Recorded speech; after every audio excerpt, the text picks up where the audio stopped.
the autism rates have gone from now most recent numbers we think are going to be about 1 in 31, from 1 in 20, so they're going up again. From 1 in 10,000 when I was a kid.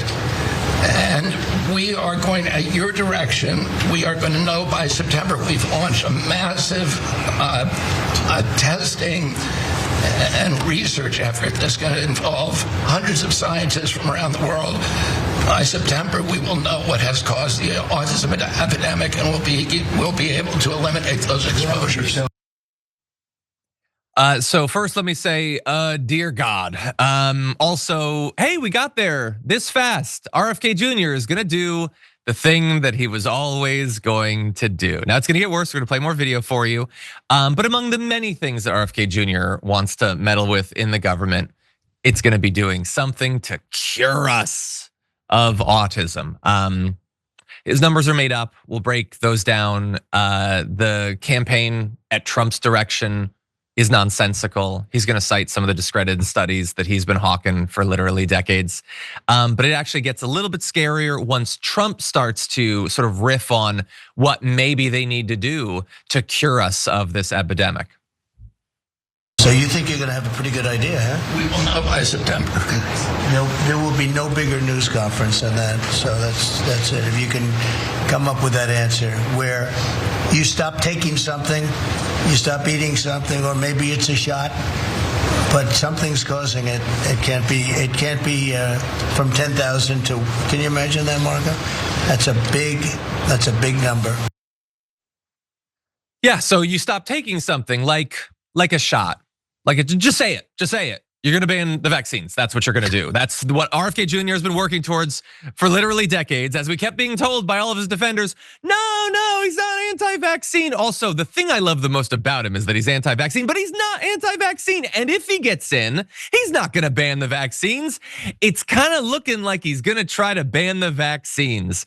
And Trump mentioned Marco there. Imagine that. 10,000, imagine that. And go back and watch that and watch how uncomfortable Marco Rubio is as both of those men are speaking, because Marco Rubio knows that all of this is nonsense, conspiratorial quack masquerading as science. And to be clear, imagine that, 10,000. You'd have to, because it's based in literally nothing. Nobody has any idea where Kennedy is getting that number that he keeps saying. He just says it all the time now, and Donald Trump knows even less about this than Kennedy does, and has less functional gray matter in his skull at this point than Kennedy does. So he just says it too. Back in 2000, approximately 1 in 150 children in the US born in 1992 were diagnosed with autism. And that's not like, we gotta get very specific with words, was diagnosed with it. Not had it in a cosmic sense, like God could know simultaneously everybody that had it. That's who was diagnosed with it, okay? 1 in 36 born in 2012 were diagnosed with it. Now that is a change, and the actual experts whose brains haven't been munched on by worms will say we're much better at diagnosing it, and more people are familiar with it, so they get their kids actually screened for it. Those are all good reasons, and that's not necessarily to say that represents all of the change in numbers, but it's the vast majority of it, and the numbers were never 1 in 10,000 anyway. But the issue is that RFK Jr. doesn't know and doesn't care anything about this. He has proven one thing over the last couple decades: he cannot learn when it comes to these topics. No matter how much evidence is presented to him, no matter how many of these studies are discredited, nothing. He doesn't have the capacity to learn because he doesn't have the will or motivation to learn. He decided years ago what outcome he wanted, and he has been twisting the facts ever since then to bring us to it. And now, unfortunately, for many people in America, he's in a position to actually ban these vaccines, which will do nothing to change the numbers of those diagnosed with autism, but will result in more outbreaks of potentially lethal diseases. Brett, what do you think? This is the problem with politics becoming like the entertainment of our day. There's no movies everybody talks about. There's no television shows everybody talks about. If you think that everyone's doing the same, everyone's seeing the same thing in your feed, you're wrong. It's just the only thing that's consistent is like political figures, and they are now characters. This is a sitcom. Because like if you watch a sitcom, every character learns something at the end of every episode, but they'll still make the same exact mistake next week. That is RFK. Why? His whole jam is that he doesn't respect experts. And I don't respect wrong experts. I don't understand quack experts. I don't respect people who are in charge of reviewing scientists who don't employ the scientific method in anything. They have this feeling that they're right. And I understand that everybody has a feeling they're right. If anyone calls you an elitist, they're doing it so they can feel better than you. Like that is a main theme of humanity. From sports to politics to shows to arguments, that's just how it is.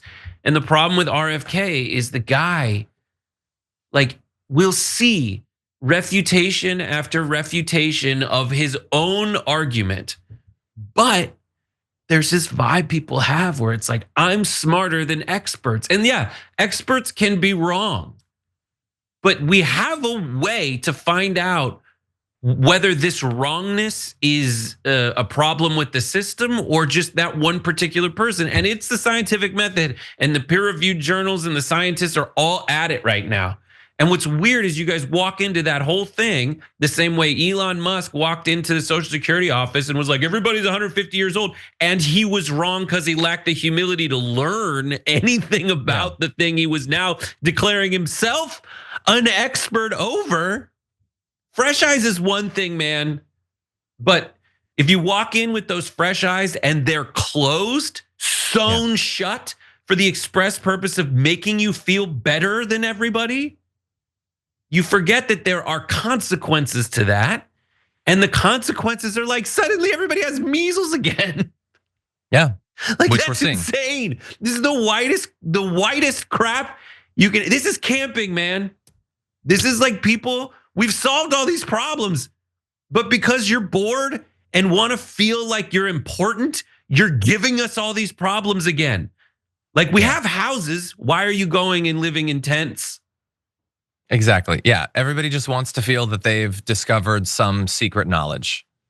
Everybody wants it. And some people, they pursue that, I think, in a healthier way, like doing like really in-depth week-to-week theorizing about how White Lotus is going to turn out or something. And then other people move in, I think, much less healthy ways. And they aren't satisfied to just doom themselves or their family. They want to inflict this on other people. And so they're going to try to do this. Again, I guess in September, they're gonna have a press conference. They're gonna announce we're banning the vaccines. And they're gonna try, there's gonna be legal challenges, and fingers crossed, we win the midterms while those challenges are still going on so that it never actually stops people from being able to get access to the vaccines they need. But we have to retake power to start to roll back these terrible things that they're doing, the vast majority of which we predicted would happen. Right, and the worst part about, I would say this is a problem with political news shows, this is a problem with RFK, this is just an issue you got to deal with, is like in being this strident iconoclast, you grow a fan base of people that need you to be that strident iconoclast. And it's great, and you show out, and it's difficult to be the leader.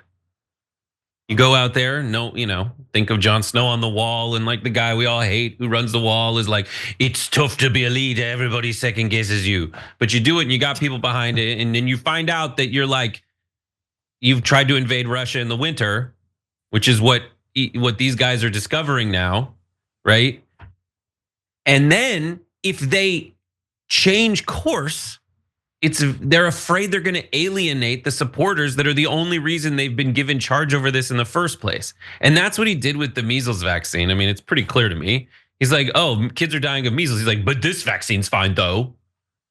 I've been sowing generic doubt about this without any real, like finding one study and being like, this is a study at nih.gov. Bro, that's like saying I found it at a library. It's just a collection of stuff. It's a place, yeah. Well, and he's also been undercutting even that. He'll say it's totally fine. And then he's like, let's stop focusing just on vaccinating. Let's do treatments. Let's pump people full of silver or whatever. Yeah, but that's the problem. Again, there are so many issues with this movement. and their allies. The predilection for fascism, the desperation to have somebody make your choices for you, the need to cancel anyone you disagree with in terms of their speech, in terms of their job, maybe kill them. But the thorough ignorance, the thorough throbbing stupidity of these people, I could not hate it more.